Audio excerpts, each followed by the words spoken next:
بسم الله الرحمن الرحيم الحمد لله رب العالمين وصلى الله وسلم وبارك على نبينا محمد وعلى آله وصحبه أجمعين وبعد. Donc on continue avec le hadith que je vous ai numéroté en numéro 15. Ça va être à partir de celui que je vous ai numéroté en numéro 15. Évidemment, sur ma version à moi, les hadiths numérotés, ça c'est ma numérotation à moi. Puis les hadiths, puis les numéros qui sont inscrits après le hadith, ça c'est le numéro initial qui est dans le livre du Cheikh As-Silsila Sahiha. C'est-à-dire, si vous voulez le retrouver dans l'original du livre là, vous revenez à ce numéro-là. Parce que comme je vous les ai expliqué au premier cours, lui le Cheikh, quand il a, rahmatullah alayh, quand il a authentifié ces hadiths-là et qu'il les a mis dans son livre, il n'a pas eu de classification particulière, il n'a pas d'ordre particulier. Il regroupait à peu près à chaque tome, à peu près comme ça, certains sujets. Et donc, comme à chaque tome, il recommençait les mêmes chapitres et les mêmes tomes, c'est-à-dire vous retrouvez à peu près, lui, selon son ordre à lui ou selon ses chapitres à lui. Un chapitre, vous le retrouvez au passage des 11 tomes. Donc, pour que ce livre soit étudié correctement, j'ai reclassé le hadith là. Donc, la numérotation qu'il y a, c'est la mienne, et celle qu'il y a après les hadiths, c'est pour le retrouver dans l'original du livre. On avait commencé cette série de cours, pour ceux qui n'étaient pas là, avec le hadith Ma yuridillahu bihi khayran yufaqihuhu fi din, celui à qui Allah Azza wa Jal veut du bien, lui donne la compréhension de la religion. Ça, c'est pour entamer cette série-là, pour faire émerger l'intérêt à persévérer dans l'étude ou le savoir des sciences islamiques. Parce que si Allah Azza wa Jal te fait comprendre ne serait-ce qu'une question en religion, comme on l'avait dit, même une seule invocation, un dua, c'est un signe qu'Allah Azza wa Jal te veut du bien, donc il faut persévérer là-dedans. Puis on avait poursuivi avec le hadith qui était relatif à la science utile. D'accord? Et là, à partir de ce hadith 15, avec ce hadith 15, on va étudier une sorte de science, justement, ou une sorte de procédé qui n'est pas utile. Parce qu'il faut distinguer entre la science utile et la science qui n'est pas utile. Comme on l'avait vu dans le dernier cours, il y a une dua, une invocation dans laquelle on demande protection à Allah Azza wa Jal contre les sciences qui ne sont pas utiles. Et donc, parmi ces sciences-là qui ne sont pas utiles, il y a justement dans ce hadith-là, un hadith qui est peu connu en général. Il dit An Khabab An Nabi sallallahu alayhi wa sallam. C'est-à-dire le prophète sallallahu alayhi wa sallam, il dit Inna bani Israël lamma halaku qassu. Il dit les fils d'Israël, c'est-à-dire la communauté du prophète Moussa alayhi salam, les juifs, parmi les causes de leur égarement, c'est qu'ils ont fait une chose qui était connue à l'époque des salafs, ou comme c'est stipulé dans le hadith là, qu'on appelle al-qass, où les auteurs de ce procédé-là, on les appelle al-qassas ou al-qassasin. Et ça, si je traduis littéralement, ça donne les compteurs.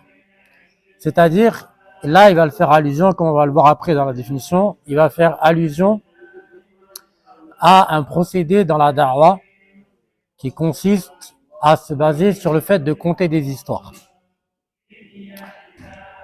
On va le voir tout à l'heure dans la définition.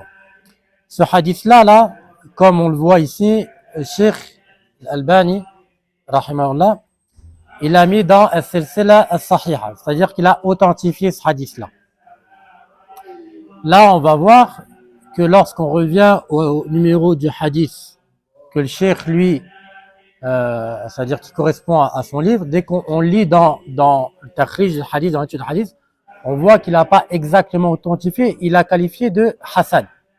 C'est-à-dire, à la base, moi, je ne suis pas pour qu'on traduise le vocabulaire dans le sens du hadith, ça c'est une longue question, Mais bon, on va dire qu'il est bon, c'est-à-dire qu'il est acceptable. De ça, on en déduit que, à la base, dans les sciences du hadith, les hadiths, on les classe en deux grandes catégories. Les hadiths authentiques et les hadiths faibles. Mais quand on dit authentique, ça va comprendre aussi le hadith Hassan. Le hadith Hassan, c'est quoi? C'est un hadith qui est valable, qui est accepté, qu'on met en application, sauf que il est un peu moins authentique que ce qu'on va appeler Sahih. Mais ce qu'il faut en comprendre de là, c'est qu'un savant, il peut employer le mot Sahih, mais il va y rentrer le mot Hassan. C'est-à-dire dans As-Silsila Sahiha, on n'a pas que des hadiths Sahih, on a des hadiths Sahih et des hadiths Hassan. De même, l'autre catégorie de hadith, qu'on appelle le hadith da'if, le hadith faible, il y a deux emplois à cette formulation de hadith faible. Parce qu'à l'origine, lorsqu'un savant parle de hadith faible, juste comme ça, le hadith da'if, ça signifie que c'est un hadith faible qui peut être renforcé. Ça veut dire qu'il peut devenir authentique s'il y a plusieurs hadiths qui vont dans le même sens. Je vous donne une définition approximative. S'il y a plusieurs hadiths qui vont dans le même sens, il peut devenir authentique. D'accord? Et là, comme je veux dire, c'est ce qui s'est passé dans ce hadith-là. D'accord? Soit ils peuvent dire des hadiths très faibles qui, eux, même s'il y a plusieurs hadiths dans le même sens, ça n'atteindra jamais le degré de authentique. Je vais vous donner un exemple. Il y a plusieurs hadiths qui stipulent quoi? Que lorsque le musulman coupe ses ongles ou coupe ses cheveux, il doit les enterrer. Il ne doit pas les jeter.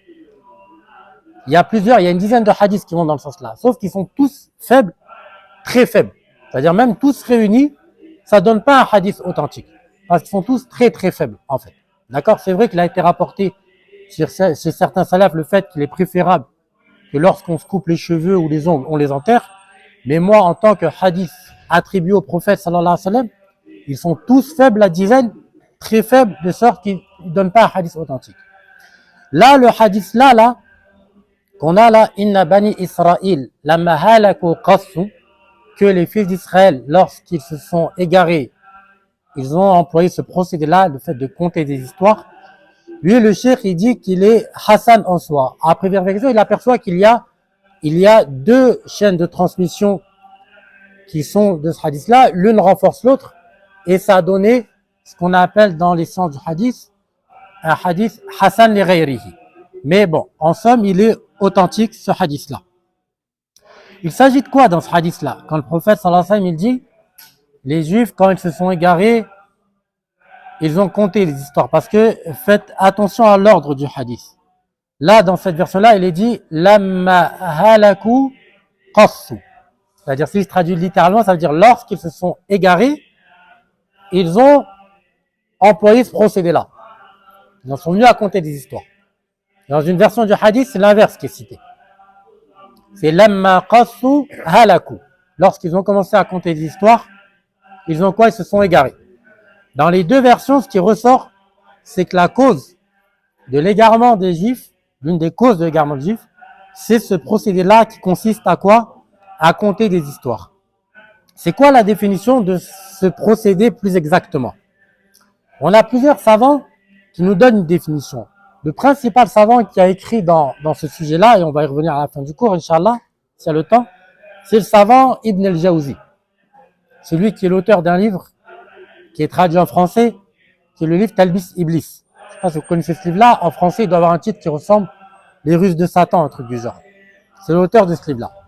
Donc lui, il dit Al-Qassu huwa alladhi yattabi' al-qissa al-madiya wal-hikayata anha wa-sharh laha wa dhalika al-qasas. C'est-à-dire, lui, il dit le conteur d'histoire, c'est celui qui reprend une histoire, qui la raconte et qui l'explique. D'accord? Lui, il dit ça. Un autre savant d'Ibn Raslan, dans son sharh de Sunan Abi Daoud, il dit Al-Qassu huwa alladhi ya'idhu an-nasa wa yaqussu alayhim akhbar al-umam al-madiya. Il dit c'est celui qui exhorte les gens en leur racontant les histoires des communautés qui sont passées. Là, ici, le point sur lequel je tiens à mettre le doigt, c'est que dans cette définition-là, il n'y a pas la caractéristique de faible ou de pas authentique. C'est-à-dire, on ne parle pas de quelqu'un qui qui racontent des histoires qui n'existent pas ou qui sont faibles ou qui racontent des hadiths faibles. Parce que comme on va le voir, plus tard, plusieurs savants, ils ont condamné ce procédé-là, le fait de raconter des histoires. Mais ils l'ont condamné, ils se sont axés sur le fait, ouais, mais ces gens-là, ils racontent que des histoires fausses ou faibles. À l'origine, comme c'est dans le hadith, ce qui est condamnable, c'est pas le fait de raconter des histoires fausses ou des histoires qui n'existent pas. Même si l'histoire, elle est vraie, elle est avérée, le fait de baser une da'wa sur ça, c'est ça qui est condamnable dans le hadith là. D'accord? Donc, première note à faire, il ne s'agit pas d'histoires fausses ou de hadiths faibles. Il s'agit de fait de baser une da'wa sur quoi? Sur le fait de raconter des histoires. Et, chose qui n'émerge pas dans les définitions qu'il faut citer, mais qu'il faut faire émerger, c'est le fait que lorsqu'on compte les histoires, c'est dans le but, ce qui condamne dans ce hadith-là, justement, c'est dans le but d'exhorter les gens, de faire un rappel aux gens. Et c'est pour ça que ça, c'est une innovation, comme ils vont le dire certains salafs, qui est assez subtile à voir. On la voit pas en général. Et justement, ça c'est l'intérêt d'étudier les hadiths du prophète sallallahu alayhi wa sallam, parce que quand tu étudies, tu vois, tu arrives à faire un discernement entre des choses que personne n'y voit le mal, mais en fait, il y a un mal. Parce que les gens, ils vont dire quoi? Ils disent, mais c'est qu'un prédicateur, il ne fait que faire des rappels, ça exhorte les gens, il est où le mal?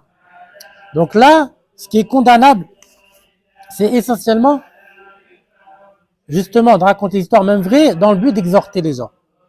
Donc là, il est où le mal à ça? Comme on va le voir là, on va le voir tout de suite. La raison pour laquelle c'est condamnable ça, c'est parce que lorsqu'une personne emploie ce procédé-là, d'une manière générale, c'est-à-dire qu'elle n'est pas axée sur l'enseignement des paroles d'Allah Azza wa Jal et des hadiths du prophète sallallahu alayhi wa sallam. C'est-à-dire qu'elle n'est pas dans la science utile. C'est-à-dire qu'il a remplacé ça, et sans s'en apercevoir, il croit lui faire du bien en faisant des rappels, mais il ne fait que des histoires, et il n'y a plus l'enseignement des versets d'Allah Azza wa Jal et des hadiths du prophète sallallahu alayhi wa sallam. Il dit justement Ibn al-Jawzi, dans un passage de son livre, il dit إنما وقع الذم لهؤلاء لأنهم تركوا كتاب الله واشتغلوا بالقصص عنه. Il dit pourquoi ils ont été condamnés eux dans le hadith du prophète sallallahu alayhi wa sallam, parce qu'ils ont délaissé le livre d'Allah dans le sens à la révélation d'Allah, c'est-à-dire avec le hadith du prophète sallallahu alayhi wa sallam, et ils se sont occupés des histoires. Et quand on dit les histoires, je vais être franc avec vous, quand je dis c'est pas une question de hadith faible ou d'histoire faible qui n'existe pas, des trucs de soufis ou quoi, non, c'est pas ça l'histoire, on parle d'histoire vraie. Et je vais vous le dire franchement, même si quelqu'un, il se base à raconter justement que des biographies de savants, ou il se base à raconter l'histoire de l'islam. On avait des périodes, des dynasties, il y avait les Abbassides, il y avait les Omeyyades, et tous ces cours, ça tourne autour de ça. Ça, quand on médite bien en vrai, ça, il n'y a pas l'enseignement du livre d'Allah, et il n'y a pas l'enseignement du prophète sallallahu alayhi wa sallam. C'est pour ça que c'est condamnable. Le prophète sallallahu alayhi wa sallam dit dans un hadith, il dit Inni taraktum fikum amrayn lan tadillu min ba'di ma in tamassaktum bihima. Il dit j'ai laissé deux choses après vous, tant que vous vous accrocherez à cela, vous ne vous égarerez pas. Il a dit c'est quoi? Il dit c'est le livre d'Allah et ma sunna. Pour rester accroché à ces deux choses-là, il faut les enseigner. S'il n'y a pas l'enseignement et la compréhension du livre d'Allah et des hadiths du prophète sallallahu alayhi wa sallam, ah ben tu ne peux pas y rester accroché, donc tu t'égares. Et quand une personne est axée sur ce qu'on appelle justement al-qas là, les gens qui font al-qassasin, ben en vrai ils ont délaissé ça. Ils sont occupés par autre chose. Et c'est pour ça que c'est condamnable. Donc à partir de là, il faut savoir faire la distinction entre deux choses. Pour bien comprendre ce sujet-là, pour ceux qui vont l'étudier. Il y a la raison, la première des choses qu'il faut distinguer, c'est la raison pour laquelle, ou les raisons pour lesquelles ça a été condamné à l'époque du prophète, c'est-à-dire dans ce hadith-là, et chez les premiers compagnons, Abu Bakr, Omar, tout ça. Ça, il y a une raison pour laquelle c'était condamné, et c'est ce que je viens de vous citer là. Et d'autres, on va voir tout de suite. Et là, la deuxième chose qu'il faut distinguer, c'est les conséquences néfastes qui ont découlé ou qui ont émergé chez ceux qui ont employé ce procédé-là, justement. Parce que tous ceux qui sont rentrés dans ce genre de da'wa-là, ils ont été, entre guillemets, contraints, pour remplir leur da'wa et leur contenu, d'avoir recours à des histoires faibles et des hadiths faibles, justement. Ça, c'est les conséquences qu'il y a eu. Mais ça ne veut pas dire que lorsqu'une personne Elle raconte que des histoires vraies et avérées et des hadiths si c'est hadiths authentiques, il n'y a pas de problème. Mais que c'est pas lorsqu'elle raconte des histoires vraies que ça va être bon. D'accord? Parce que, comme on l'a dit, il y a des savants qui sont venus après et qui ont essentiellement condamné les conteurs d'histoire, les qassasines, parce qu'ils racontent des histoires faibles. Par exemple, il y a un savant du nom de Suyuti qui a un livre sur le sujet-là. Et lui, à son époque, quand on lit son livre, on s'aperçoit qu'il est axé essentiellement sur le fait de condamner les histoires faibles et les hadiths faibles. C'est-à-dire, il met en avant la gravité de raconter des hadiths faibles ou de propager des hadiths faibles et des histoires faibles. Nous, on lui dit d'accord. Et ça, lui, il l'a fait parce qu'en général, c'est ce qui est ressorti des gens.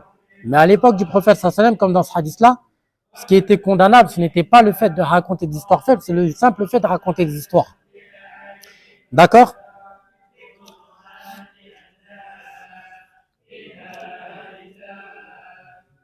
Les salafs, ils ont condamné ce procédé-là pour plusieurs raisons. Là, il a rapporté, vous êtes numéro 1, que Ali ibn Abi Talib, radiallahu anhu, il est passé près ou à côté de quelqu'un qui était en train de faire ce da'wah-là, dans son cours, en train de raconter des histoires. Et il a demandé qu'est-ce qu'il fait. Ils lui ont dit Yaqussu. Il raconte des histoires. Et il a dit non. Il raconte pas des histoires, lui. Il dit qu'est-ce qu'il fait? Il est en train de dire I'rifuni, i'rifuni. Regardez, je suis là.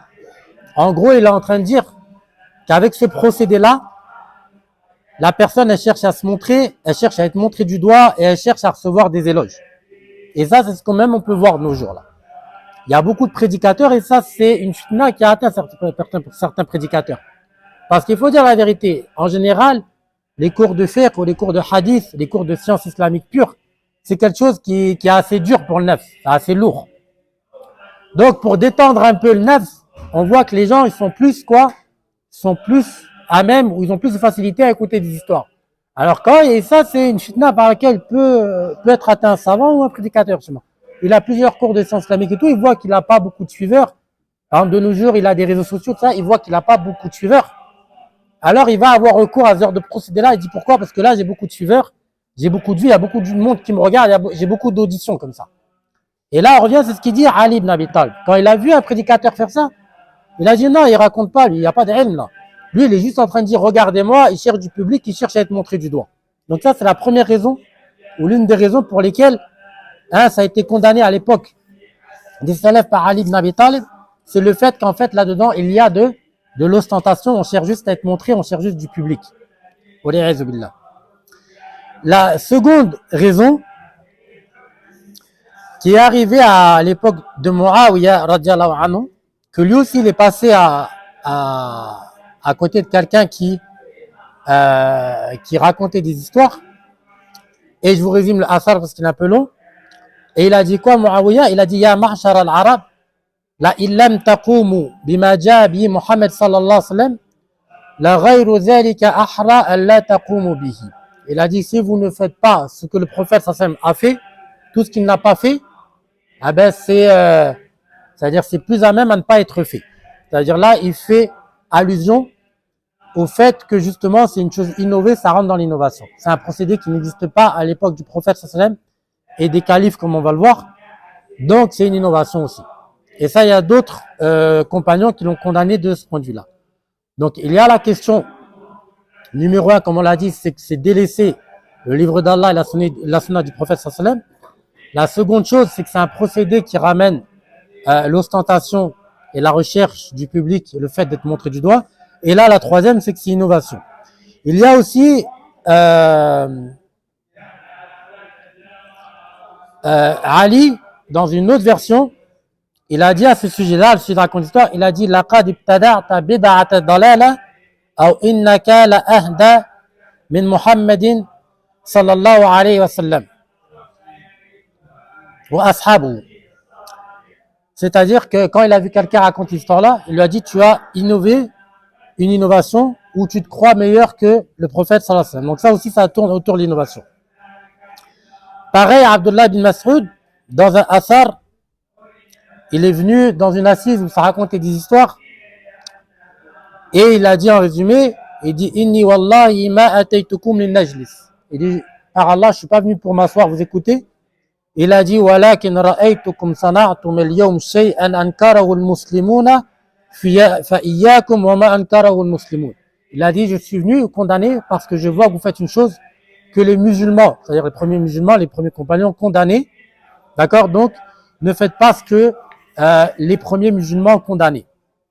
D'accord? Et pareil, dans une autre parole de Omar, il y a un autre compagnon qui est venu lui demander l'autorisation, c'est-à-dire c'était à l'époque où lui il était calife, il y a un compagnon qui est venu lui demander l'autorisation de faire ça. Il a dit est-ce que je peux raconter l'histoire? Il lui a dit non, il a dit akhsha alayk an tartafi'a. Il a dit ce que je crains pour toi, c'est qu'on te monte du doigt et c'est que tu prennes de la notoriété. Donc de ça on a déduit que les raisons pour lesquelles c'était condamné chez les salafs ce procédé-là, parce que c'est une innovation, parce que c'était délaisser le livre d'Allah et la sunna du prophète sallallahu alayhi wa sallam, hein, et c'est parce qu'il y avait de l'ostentation. D'accord? Lui, Ibn al-Jawzi, dans son livre, il a un livre connu qui s'appelle Al-Qussas wal-Muzakkirin. Lui, il a cité 6 raisons pour lesquelles, justement, il dit les salafs ont condamné ce procédé-là de Al-Qas. Il dit justement parce que c'est une innovation. Après, il dit parce que ça détourne de l'enseignement du livre d'Allah et du hadith. Il dit parce que, troisième chose, il dit parce que dans le livre d'Allah et dans la sunna, il y a des histoires, il y a des rappels qui nous dispensent d'avoir recours à autre chose. Après, lui, il dit que ce procédé-là, il a perverti le cœur des musulmans. Ça, c'est soit il dit ça à son époque, soit parce qu'il regarde ce qu'on appelle ma'alat, les conséquences, parce qu'il a vu que justement que lorsque les gens faisaient ça, ils sont détournés du livre d'Allah et de la sunna du prophète sallallahu alayhi wa sallam, de l'enseignement qu'on dit, le fait de s'instruire là-dedans. Et il a dit qu'au final, ça n'a pas réformé les cœurs. Parce que comme si ce genre d'histoire-là, qui font des rappels, ça fait un rappel sur le moment. Mais après, ça perdure pas. C'est comme des gens, par exemple, ils vous racontent des histoires. Il dit, dans un cimetière, on a ouvert la tombe, il s'est passé ça, ou des genres d'histoires-là. Là. Il dit, ça peut faire un rappel sur le moment, mais il voit qu'au long terme, les cœurs, au final, ils sont pas attachés au livre d'Allah et à la sunna du prophète sallallahu alayhi wa sallam. Après, il dit justement, les anamor zamel qussas la yataharrawn as-sawab. Il dit parce que la plupart de ces gens-là, ils ne cherchent pas à dire la vérité ou l'histoire vraie. Ils cherchent justement à dire que l'histoire fausse, raconter des histoires fausses et des hadiths faibles. Et il dit au final, les nodrati sihat al-akhbar. Parce qu'en général, leurs histoires ne sont pas authentiques. Donc lui, là, ces 6 raisons qu'il cite, on voit qu'il y a une partie, c'est vrai que les premiers salafs, ils l'ont condamné. Et la deuxième partie, ce sont des salafs un peu plus contemporains, c'est-à-dire comme l'imam Ahmed et d'autres. Ils condamnaient surtout parce que les histoires sont fausses. D'accord? Mais quand on revient au hadith qu'on a sous les yeux là, Inna bani Israël lamma halaku qassu, la raison pour laquelle le prophète a condamné ici, c'est pas parce qu'il y a des histoires faibles ou des hadiths faibles. C'est pour les raisons qu'on a citées précédemment. Ce qui est un peu, je sais pas comment dire ça, moi, un peu sucré à citer là, c'est que là, Ibn al-Jawzi, il a cité ces raisons-là dans son livre qu'il a consacré à ce sujet-là. Là. Il a un gros livre comme ça consacré à ce sujet-là, et il a cité ces raisons-là. Et quand on regarde bien, en vrai, dans les 6 raisons, il n'a pas vraiment tapé dans le mille. Il tourne un peu autour du pot. C'est-à-dire, il a plus cité la question de la question justement, les nudrat sihat al-akhbar. Lui aussi, là, il a tourné autour du fait que c'est des histoires faibles. Et comme on l'a dit à l'époque, au moment où le prophète sallam et Omar ils condamnaient ça, c'était pas parce qu'il y avait des histoires faibles. Lui, là où il a bien défini la raison pour laquelle c'est condamnable ce procédé-là, c'est dans un autre livre. C'est dans un autre livre qui n'est pas consacré à ce sujet-là. Donc c'est ça la chose un peu sucrée là, c'est que dans le livre où il se consacre à ce sujet-là, des fois avant il peut ne pas avoir formulé la chose comme il se doit. Et on retrouve la chose bien formulée ailleurs. Et ça, c'est une chose qui nous pousse justement dans la recherche de la science, de ne pas se consacrer. Par exemple, toi, tu as un sujet, tu tombes sur un livre qui est consacré à ce sujet-là, te dis pas, moi, je lis ce livre-là et c'est tout, j'en lis pas d'autres. Ça y est, je connais tout le sujet. Non. Il se peut que dans d'autres livres qui ne sont pas consacrés au sujet, tu vas trouver justement des choses qui vont t'apporter. Justement, Ibn al-Jawzi, dans son livre qui est Talbis Iblis, que je vous ai dit qui était traduit en français là, il a une phrase où en une phrase, il a résumé le sujet justement. Et il dit quoi dans ce livre-là? Il dit, Zammul Qasasi أو ذم القصص لأن الغالب منهم الاتساع بذكر القصص دون ذكر العلم المفيد. Avec cette phrase-là, il a résumé le sujet. Il a dit, ce procédé-là de raconter des histoires, et comme je dis, même ces histoires vraies, même si c'est une question de raconter, des passes son temps à raconter les biographies de savants, quelqu'un va me dire, on peut pas raconter les vies de savants, si, dans certains cas, comme je vais le dire tout de suite là. D'accord? Donc tout ça, hein, ils se sont étalés là-dedans, sans quoi? Sans mentionner al-ilm al-mufid, la science utile. Donc al-qasas, لأن الغالب منهم الاتساع بذكر القصص دون ذكر العلم المفيد. C'est-à-dire parce qu'en général, ils se sont étalés, la plupart de leurs discours, c'est quoi? C'est des histoires sans qu'il y ait la science utile. Et de là, on va justement en raconter ça, parce qu'il y a la question de est-ce que Omar ibn al-Khattab, il a autorisé la question de faire ça? Parce qu'il y a plusieurs asar, il y a plusieurs paroles qui ont été attribuées à Omar là-dessus, et certains se basent là-dessus pour dire qu'au final, on a le droit de faire ça. Et te disent, Omar l'a autorisé. Donc c'est quoi le résumé de cette histoire-là? C'est qu'il y a un compagnon de Tamim ad-Dari, il y a un compagnon de Tamim ad-Dari, qui lui, justement, pendant que Omar était calife, il est parti lui demander l'autorisation.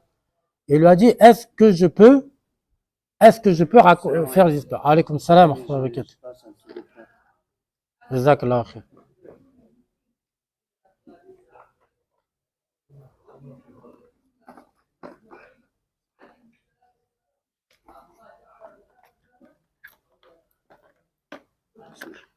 Shukran, Habib.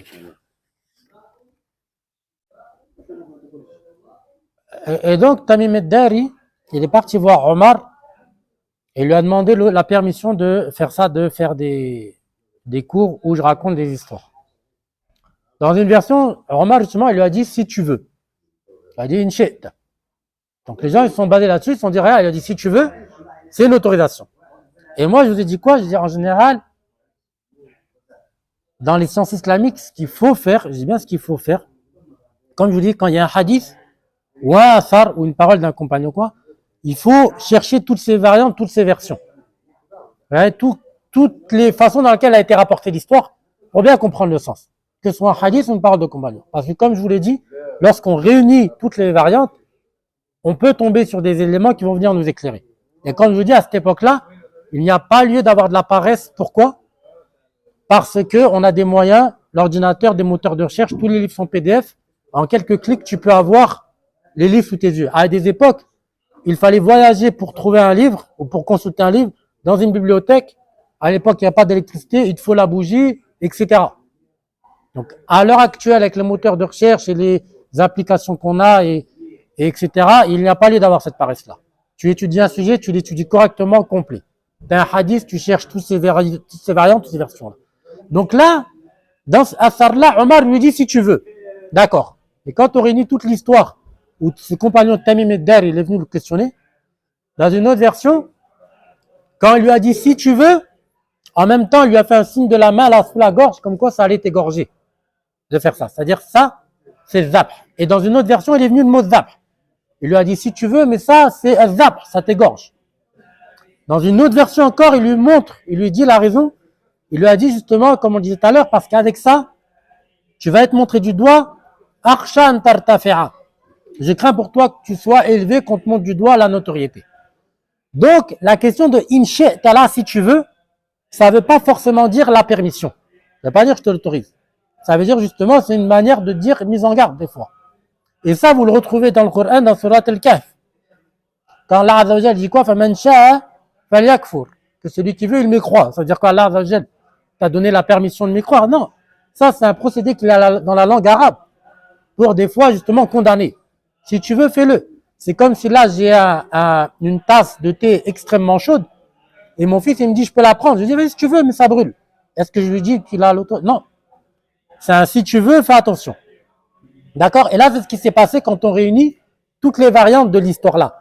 Donc là, vous voyez la nécessité, quand on a un hadith ou un asar de compagnons, de réunir toutes les variantes pour bien comprendre l'histoire. Donc quand il lui a dit, Incheta, si tu veux, il lui a fait un signe de la main sous la gorge, comme ça, attention, ça t'égorge. Dans l'autre version, on lui a dit le mot az-zabh. Et dans l'autre version, on lui a dit l'ostentation. Donc de ça, on a déduit que Omar, il condamnait ce procédé-là. Mais pour être équitable jusqu'au bout. Parce qu'il y a un principe qu'il faut retenir, qu'un savant du nom de Abdurrahman ibn Mahdi, à l'époque du même Shafi'i, ce savant-là, il a cité, c'est une règle chez les gens de la Sunna. Il dit Ahl Sunna yaktubuna ma lahum wa ma alayhi. Il dit les gens de la Sunna, ils transmettent ce qui est en leur faveur et ce qui est en leur défaveur. C'est-à-dire, par exemple, quelqu'un qui fait ce cours-là à ma place et qui veut condamner, il va s'arrêter là. Il dit Omar, khalas, il a condamné, il a dit ça égorge, donc c'est fini, c'est terminé. Non. Très sincèrement, dans une version, il a permis cette chose-là. Mais il a permis comment? Dans une version, il a dit à Tamim al-Dari, il lui a dit, je te l'autorise, mais une fois par semaine. Il a dit, tu le fais qu'une fois. C'est-à-dire, tous tes autres cours, ta da'wa, c'est quoi? C'est, il faut que tu enseignes la science utile. Il faut que tu enseignes le livre d'Allah, il faut que tu enseignes les hadiths du prophète, sallallahu alayhi wa sallam. Ça, tu viens le faire une fois dans la semaine. Et de là, on en déduit justement, dans quel cadre on peut avoir recours à ce procédé-là. À raconter une histoire, que ce soit un fait historique, que ce soit une biographie de savant et tout, il faut que ce soit des choses qui arrivent de temps en temps. Oui, bien sûr. D'accord? Si vous voulez un exemple approximatif pour que vous compreniez le sujet, c'est comme si un cheikh ou un savant, il fait un cours. D'accord? Est-ce qu'il fait son cours de fiqh, de jurisprudence, de hadith ou autre? Est-ce que dans le cours, à un moment donné, il peut arriver et faire par exemple une blague, taquiner quelqu'un pour faire rire l'assemblée? C'est halal ou c'est haram? C'est halal, il n'y a pas de problème. Il fait une petite blague, il taquine, histoire de détendre un peu l'atmosphère, tout le monde rigole. Ça, c'est d'accord. Mais est-ce qu'il peut venir s'asseoir 1 heure et il fait que ça, il fait que des blagues? Non, les mosquées ne sont pas faites pour ça. C'est à peu près le même principe là. C'est-à-dire ce procédé-là, il peut être quoi? Il est valable quand tu le fais de temps en temps, justement avec les conditions de raconter des histoires authentiques, pas de hadiths faibles, etc. D'accord? Mais tu vas le faire de temps en temps. Donc là, on revient à ce qui est condamnable dans ce procédé-là de raconter des histoires. C'est quand le prédicateur ou le shir ou quoi, la majorité de sa da'wa, c'est ça. Il a délaissé le livre d'Allah, il a délaissé l'enseignement du livre d'Allah et les hadiths du prophète sallallahu alayhi wa sallam, et il s'en est remis à cette da'wa-là, justement, qui est facile à écouter chez les gens, avec laquelle il va te montrer du doigt, avec laquelle il va se gagner un public. Mais si tu le fais de temps en temps, dans un cadre restreint, d'accord, l'histoire est authentique, il n'y a pas de hadith faible, ça se fait de temps en temps, il n'y a pas de problème, comme on dit Omar, allez, tu le fais une fois par semaine. Mais il ne faut pas que ça devienne une majorité. Et de là, on prend la définition qu'il avait donnée Ibn al-Jawzi. Il a dit لأن الغالب منهم الاكتفاء بذكر القصص دون ذكر العلم المفيد. Regardez bien les mots, je vous dis, dans cette phrase-là, il a résumé la chose. Il a dit parce qu'en général, ce qui ressort d'eux, c'est des histoires. Ils passent leur temps à raconter des histoires d'islam, des histoires des biographies de savants, des histoires de oui, au cimetière, quand on a déterré ça, on a vu ça, etc. Toutes ces choses-là, on ne dit pas qu'elles sont fausses. Attention, elle est là, la subtilité. C'est l'histoire vraie, mais le fait que tu en fasses ta da'wa, c'est ça qui est condamnable, c'est ça qui est l'innovation. Quand ça arrive de temps en temps, on raconte une partie d'une biographie de savant ou la biographie d'un savant, pour donner des exemples, pour que ça fasse une exhortation, il n'y a pas de problème. Mais que tu saches faire que ça, que tu fasses que ça, non. Pareil pour les histoires d'islam.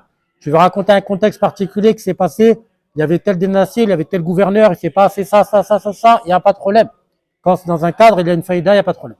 Que ça devienne la généralité, hein, c'est ça qui a été condamné dans ce hadith-là. C'est ça qui est condamné dans ce hadith-là. Là. Dans le hadith qui suit là, le numéro 16, c'est le hadith qui va dans le même sens et que certains ont pris justement pour une autorisation. Il dit عن عوف بن مالك قال رسول الله صلى الله عليه وسلم القصاص ثلاثة. Ceux-là, là, les conteurs d'histoire, sont de 3 sortes. Il dit Amir, c'est-à-dire un gouverneur, ou Ma'mour, ou quelqu'un qui en a reçu l'ordre, ou Mukhtal, c'est-à-dire quelqu'un qui est orgueilleux, vaniteux. D'accord? Ce hadith-là, il a plusieurs versions aussi. D'accord? Dans une autre version, le prophète sallallahu alayhi wa sallam, il dit quoi? Il dit La yaqussu ala an-nas illa amir ou ma'mour ou moura. Un gouverneur ou quelqu'un qui est là sur l'ordre ou quelqu'un justement de Mora, comme on dit, c'est-à-dire qui a l'ostentation. Dans une autre version, il y a la même que celle-là. Dans une autre version, il dit La yaqussu ila amir ou ma'mour ou mutakallaf. Donc tout elle tourne autour de ça. Est-ce que le prophète, quand il a dit ça, hormis ces trois catégories-là, ça veut dire que l'autorise? C'est vrai que certains savants ont compris que avec ces trois critères-là, ou plutôt avec deux, tu peux. Et ça, justement, est là le problème. Parce que dans la troisième catégorie, il a dit mortel. Mortel, ça veut dire quelqu'un de vaniteux, quelqu'un d'orgueilleux. Donc, c'est pas possible que le prophète Sami dise dans le sens, si tu es orgueilleux, vaniteux, tu peux compter des histoires. Et ce qui va confirmer que ce hadith-là, c'est une manière de condamner et c'est pas une autorisation à celui qui est gouverneur qu'on a reçu l'ordre.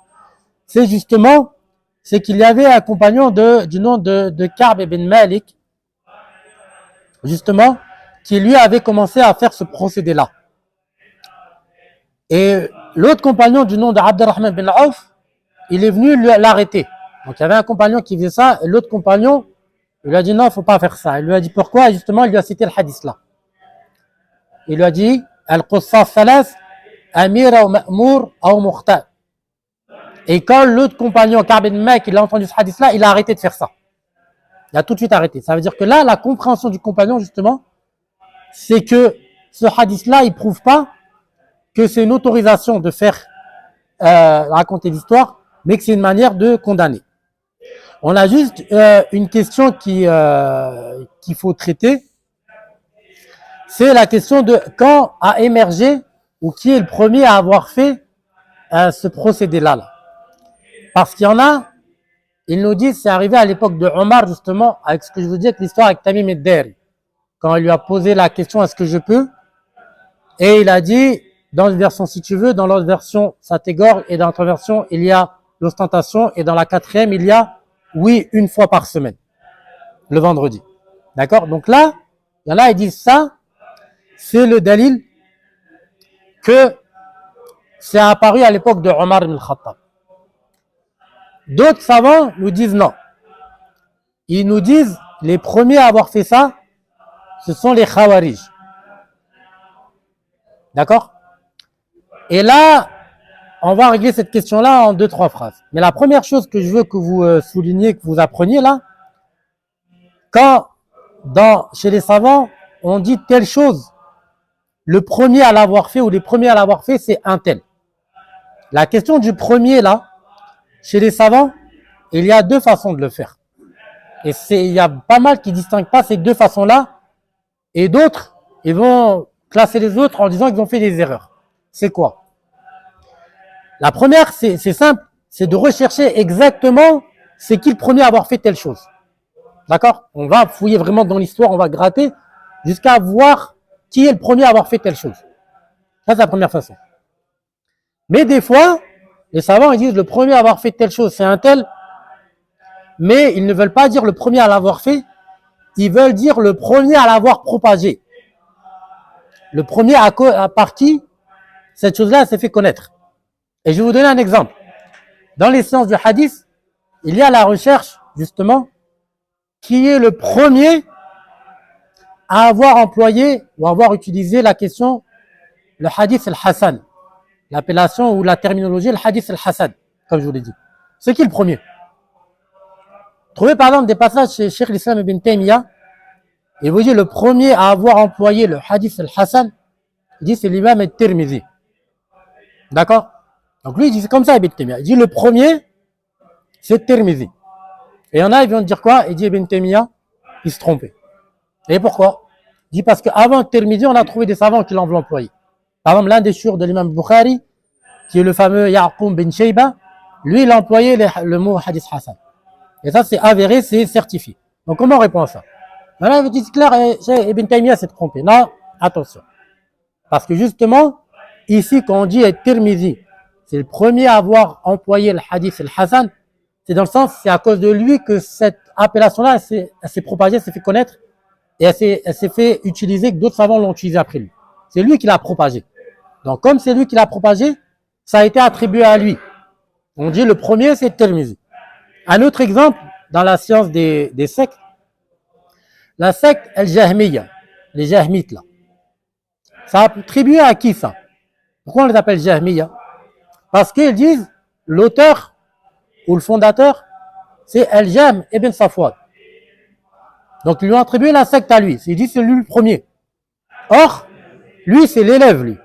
Il avait un cheikh qui lui a enseigné ces égarements-là. C'est qui son cheikh? C'est un certain Al-Jard ibn Dirham. Donc la question elle est pourquoi on n'a pas attribué cette secte au cheikh et pourquoi on l'a attribué à lui? On dit la même réponse. C'est parce que c'est à cause de lui que ça s'est propagé. C'est lui qui a propagé cette tendance-là, tous ces égarements-là. Donc la secte elle lui a été attribuée. Donc là, il émerge que dans cette question-là, le premier à avoir ou les premiers à avoir employé ce procédé-là de l'qas, de raconter l'histoire, il a apparu le même problème. Il faut faire la distinction entre qui c'est le premier qui l'a fait et qui c'est qui l'a propagé. Donc on répond comme ça. Les savants qui vont dire les premiers à l'avoir employé c'est le Khawarij, ça va dans le sens c'est eux qui l'ont propagé dans la Ummah. Mais le premier qui l'a fait, est-ce que c'est arrivé à l'époque de Omar avec Tamim ad-Dari? La réponse est non, pas forcément. Ils disent comment ça se fait alors que l'Athar il dit bien que Tamim ad-Dari il est parti lui poser la question, lui demander l'autorisation et qu'au final il lui a répondu une fois par semaine en lui indiquant bien que c'était de l'ostentation et que ça pouvait être une manière d'égorger. Donc ça on répond comment? Il est que le fait que il lui est parti lui demander l'autorisation, ça signifie pas qu'il a mis en application. Parce qu'il y a plusieurs compagnons, dans plusieurs hadiths, ils attestent qu'à l'époque de Omar, ça n'est jamais arrivé. Il y a plusieurs compagnons, il dit que le qas, ce n'était ni à l'époque du prophète sallallahu alayhi wa sallam, ni à l'époque d'Abu Bakr, ni à l'époque de Omar. Donc comment on va répondre à ces compagnons-là, sachant que Tamim ad-Dari, il a demandé à Omar. Donc on dit que Tamim ad-Dari, il n'a pas dû le mettre en pratique. Il lui a juste demandé la permission, puis au final, il est revenu sur ses pas. Là, pour finir, on va prendre les deux derniers hadiths qui émergent, qui vont dans ce sens-là. Dans le hadith 17 et 18, dans le hadith 17, il dit le prophète sallallahu alayhi wa sallam, innakum asbahtum fi zamanin kathiru fuqaha'uhu qalil khutaba'uhu. Il dit quoi le prophète sallallahu alayhi wa sallam à ses compagnons? Il dit vous êtes dans une époque, il y a beaucoup de savants, des gens qui connaissent le livre d'Allah et la sunna du prophète sallallahu alayhi wa sallam. Et il y a peu d'orateurs, d'exhortateurs. D'accord? Qalil su'aluhu kathir mu'tu. Il y a peu de gens qui questionnent, qui demandent des fatwas. Pourtant, il y a beaucoup de gens aptes à répondre. Et il dit quoi après? Il dit wa sayati zaman. Il va arriver une période. Qalil fuqaha'uhu. Il y aura peu de savants. Kathir khutaba'uhu. Et beaucoup d'exhortateurs, prédicateurs, de raconter l'histoire justement. Kathir su'aluhu. Beaucoup de gens questionnent, beaucoup de gens cherchent des fatwas, halal, haram. Qalil mu'tuhu. Et peu de gens sont aptes à répondre. Al-ilmu fi khayru min al-amal. La science à cette époque-là sera meilleure que les actes. Dans le sens, dit dans le prophète sallallahu alayhi wa sallam, il parle d'une époque qui va arriver, peu de savants et quoi, et beaucoup de gens qui exhortent les gens, beaucoup de parleurs, beaucoup de conteurs d'histoire. Donc là, c'est un dalil aussi, que le fait de faire une dawa basée sur le fait de raconter des histoires, ça, c'est condamnable. Parce que le prophète, sallallahu alayhi wa sallam, quand il parle, ou il annonce cette période qui va arriver, évidemment, il la cite, comme on dit en arabe, ala wajh al-dham. Il la cite pour souligner que ça va être une mauvaise époque. Évidemment, quand le prophète, sallallahu alayhi wa sallam, il dit à ses compagnons, vous êtes dans une époque où il y a beaucoup de savants et peu d'orateurs et peu de parleurs, il est en train de faire les éloges. Et quand il va arriver à une époque où il y aura peu de savants, justement là, il ne fait pas les éloges là. Pas beaucoup de savants et beaucoup de parleurs, c'est un prédicateur qui passent leur temps où la majorité de leur dawa c'est raconter des histoires, encore pire justement quand c'est des histoires faibles. Et le hadith 18, il va dans le même sens. Donc juste pour finir, les quelques références de livres qui ont traité ce sujet-là, On a évidemment le plus important, comme je dis, le livre d'Ibn al-Jawzi, qui s'appelle Al-Qussas ou Al-Muzakkirin, et ça c'est un livre qui est imprimé, c'est un gros tome comme ça. Après on a un livre de Al-Hafiz al-Iraqi qui s'appelle Al-Ba'ith ala al-Khulas ou Al-Khulas min Hawadith al-Qussas. Après on a un livre de Suyuti que je vous ai parlé tout à l'heure, mais lui comme je vous ai dit il est essentiellement axé sur le fait de condamner les hadiths faibles et il a essentiellement repris son livre de Al-Iraqi. Hormis cela, il y a un livre qui n'est pas imprimé, que je n'ai pas trouvé. Il s'agit d'un manuscrit attribué à un savant hanafite du nom de Ibn Nujaym. Et lui, il aurait un livre qui s'appelle Risala fi ikhraj al-qassasina min al-masajid, c'est-à-dire épître, un livre sur le fait qu'il faut faire sortir ces gens-là des mosquées, les gens qui passent leur da'wa ou la majorité de leur da'wa à raconter des histoires. D'accord? Sauf que ce livre, je l'ai commandé, je l'ai reçu, mais surprise quand je l'ai reçu, il ne s'agit pas du titre. Parce que comme je vous l'ai dit, dans le monde du manuscrit, il se peut qu'il y ait des titres sur des livres, mais le contenu ne correspond pas. C'est-à-dire il y a du désordre là-dedans, des fois on donne un titre à un livre, il ne s'agit pas du livre. Donc le livre qui est enregistré sous ce titre-là ne correspond pas au titre. Allahu a'lam, si ce livre il existe vraiment, je vous tiens au courant si je le trouve. Et on va s'en tenir à ça pour aujourd'hui. Wallahu a'lam. Wa sallallahu wa sallam wa baraka nabiyana Muhammadin wa ala alihi wa sahbihi ajma'in.